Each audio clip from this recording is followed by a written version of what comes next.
राधे राधे। कैसे हैं आप सभी। आशा कर रही हूँ मेरे सभी भाई बहन जो कि तैयारी कर रहे हैं हिंदी विषय से सभी अच्छे होंगे। तो अभी हम पढ़ रहे हैं फणीश्वरनाथ रेणु का मैला आंचल के विषय में। तो मैला आंचल लगा हुआ है।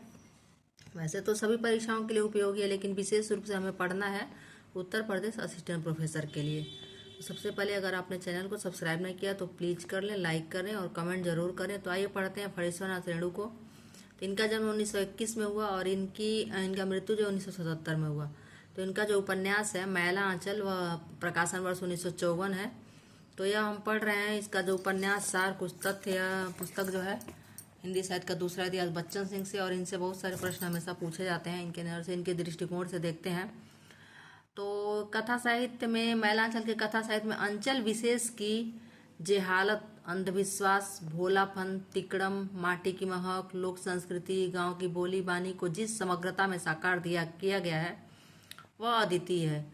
यूँ तो उन्होंने कई उपन्यास लिखे हैं, मैला आंचल, परती परिकथा, दीर्घतपा, जुलूस, पलटू बाबू रोड आदि। पर उपन्यासकार के रूप में उनकी ख्याति के आधार मैला आंचल और परती परिकथा ही है। इन्हें वे आंचलिक उपन्यास कहते हैं। मैला आंचल के संबंध में उनका कहना है, यह मैला आंचल एक आंचलिक उपन्यास कथानक है पूर्णिया, पर आंचलिक कहने से इसकी सीमा संकुचित हो जाती है। अतः इन्हें ग्रामांचल के उपन्यास कहना अधिक औचित्यपूर्ण है। इस तरह के उपन्यास केवल रेणु ने लिखे हैं। ऐसे उपन्यास जिसके नायक ग्रामांचल हो, वे नायक अपनी सीमाओं में बंधे रहकर भी उनके उनके पार जाते हैं। तो देश के स्वतंत्र हो जाने के बाद नेताओं और सामाजिक कार्यकर्ताओं का ध्यान ग्राम उत्थान की ओर गया। रेणु ने गहरी ग्रामीण संवेदना के आधार पर मेरीगंज गांव को उसके संपूर्ण अंतर्विरोधों और अंगड़ाई लेती हुई चेतना को जीवंत औपन्यासिक रूप दिया है। तो यह भी प्रश्न बहुत बार पूछा जाता है कि कौन सा गांव है, तो मेरीगंज है।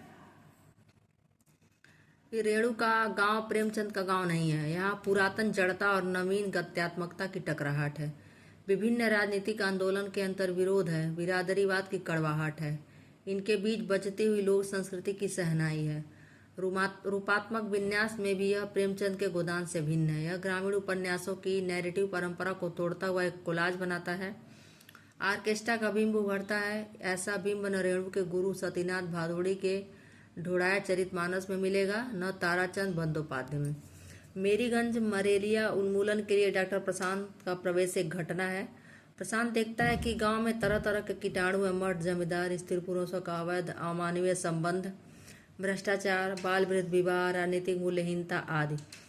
उसकी समस्या इन कीटाणु को नष्ट करने की भी है। राजनीतिक भ्रष्टाचार में बामन दास जैसे ईमानदार गांधीवादी रास्ते को ही अपनाते हैं।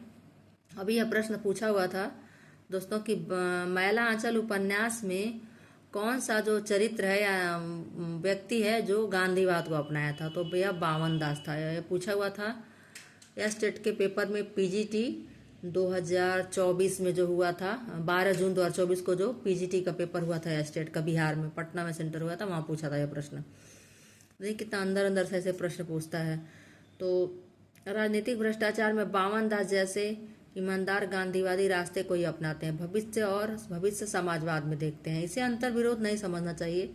समय आ गया है कि गांधीवाद और समाजवाद में तालमेल बैठाया जाए। उपन्यास के अंत में प्रसाद एक दो मुहानी पर खड़ा है। कमला और ममता उसके बच्चे को उसी के भविष्य की सुरक्षा में पटना ले आने का निश्चय कर चुकी है। प्रशांत गांव में प्यार की फसल उगाने का निर्णय। मैला आंचल की दुनिया का समाधान परती पर कथा में खोजा जा सकता है। यह विवादास्पद उपन्यास है। कुछ की दृष्टि में मैला आंचल से आगे, कुछ की दृष्टि में उससे पीछे। इससे उसका महत्व कम नहीं होता। परती परिकथा के वस्तु विन्यास में भी परिवर्तन हुआ है। मैला आंचल में कच्चा रोमांस है, किंतु परती परिकथा में बचा लिया गया है। परानपुर, तो मैं परती पर कथा का जो गांव परानपुर है, गांव के हजारों एकड़ बंध्या धरती को उपजाऊ बनाने की मुख्य कथा के साथ गीता मिश्र के डायरी वृत्त को मिलाकर 2 पीढ़ियों के अंतराल को रचनात्मक धरातल पर चित्रित किया गया है। एक वृत्त में ढहता हुआ सामंती समाज है, तो दूसरे में समाज को बदलने वाला उसी वंशज का जितेंद्र। यांत्रिक मार्क्सवाद के समर्थक सामंत बाप के बेटे को प्रगतिशील नहीं मानते। वर्गवाद का खिताबी नुस्खा हर जगह लागू नहीं होता। पता नहीं कितने सामंतों के बेटे मार्क्सवादी समाजवादी हो चुके हैं। मैला आंचल का मैल यहाँ भी है, पर संयमित है।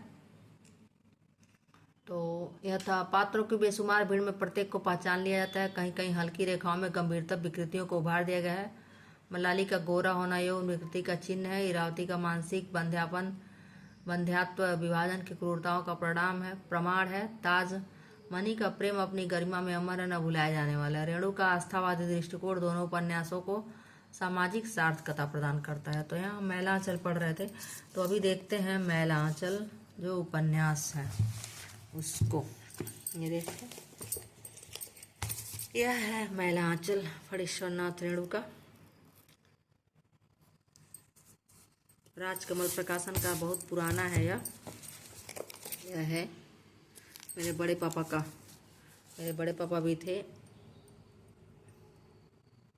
टीचर इंटर कॉलेज में, तो उनके पास था, तो उनसे मैंने मांगा था पढ़ने के लिए। यह जो उपन्यास है मैला आंचल, ये रोशनी पड़ रही थी इसलिए मैंने टॉर्च को बुझा दिया। देख सकते हैं इसके कुछ पन्नों को। यहाँ से शुरू हो रहा है। यह है मैला आंचल।